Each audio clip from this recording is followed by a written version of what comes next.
As schoolboys, they were taken into a room 5 at a time and told they had months to live. The boys of Treloar College had been infected with HIV as part of their treatment for haemophilia. They were some of the youngest victims of the infected blood scandal, the biggest medical disaster in NHS history. Of around 100 students affected, just 28 are still alive. Today it was their turn to give evidence to a public inquiry which is seeking to find out how the tragedy could have been avoided. Amelia Jenne went to meet them. So good to actually see some of you still around. Yeah. This group of friends has been growing smaller each year. Survivors of the greatest scandal in NHS history, finally able to put on record what 72 of their classmates couldn't. We lost 40 within a couple of years, and everyone was just looking at each other thinking, well, I could be next. We're very fortunate, is the word, not lucky. We're fortunate to be standing here when we're representing our fallen friends, really. A whole generation of haemophiliacs was lost, was wiped out. I want to know what happened. I want the truth.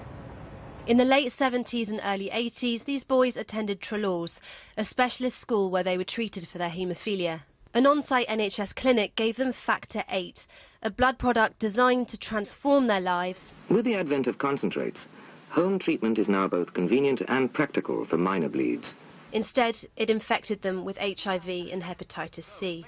Most of it had been imported from the US, where companies had paid people in deprived high-risk communities for their blood.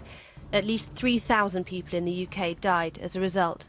At 14 years old, I was told I had only 2 years to live. How do you even begin to compute something like that at that age? The sheer fear of being told, you've only got 2 years to live is just, just unthinkable. No one knew how to act. There's a lot of inappropriate anger, misbehaviour. We were going to die. What was the point in school? The former pupils are here today to try to get answers to questions that have been nearly 4 decades in the asking. When were the risks of Factor VIII known? When they were known, why weren't they shared? Why wasn't a safer version of the product used when it became available? And why did they have to wait years before they were told they had tested positive, even when authorities knew? The list goes on. First up was Gary Webster, who was 17 when the school informed him he'd been infected with HIV. You've described yourself now as an angry old man, even though I have to say you're still in your 50s. I am angry because of what's happened, because I think it was avoidable, and I just think what could have been for us all. The government has apologised but never accepted liability for the scandal. It's promised to compensate victims if the inquiry recommends, but no amount of money could erase wounds still fresh in the minds of those left behind. And he said, well, based on the information we have at the moment, perhaps 6 months, perhaps a year. And when you're in your early 20s and you hear that, sorry. It is answers they've been waiting for all these years. Who knew what and when?